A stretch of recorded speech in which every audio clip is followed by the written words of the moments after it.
Hey Michael, I'm just going through this resume, so let me just do a quick video and then you tell me what if I'm in right place or not, or what yours is doing or not. So I've gone to this resume extractor and I've just installed it. That's all I've done. I've not clicked anything, no settings or anything.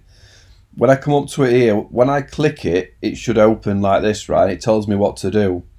If I click these three dots, it shows my account. I'm logged in as me on my Zoho, right? So make sure you're logged in.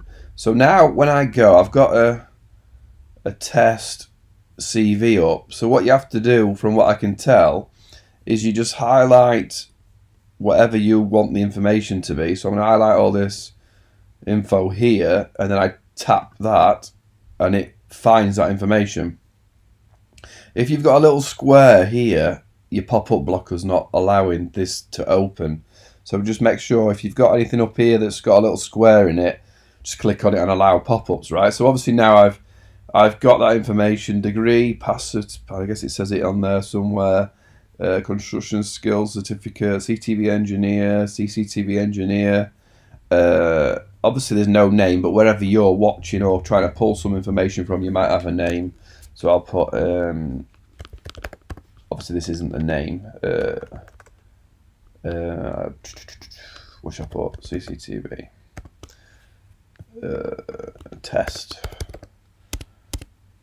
and if it's got an email, tester cctv.com, something like that, right? Add to Zoho Recruit, view in Zoho Recruit,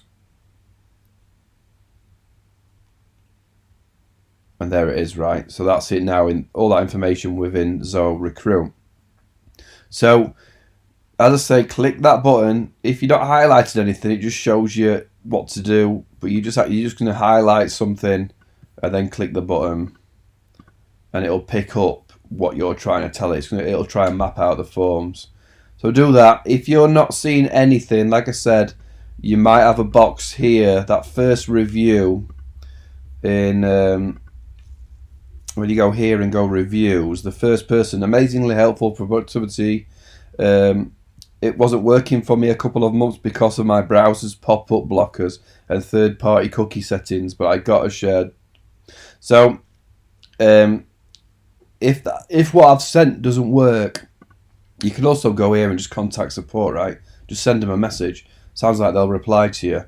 But tell me if I'm in right place, or if yours is doing something different, or you need it to do something different. Just let me know. Cheers.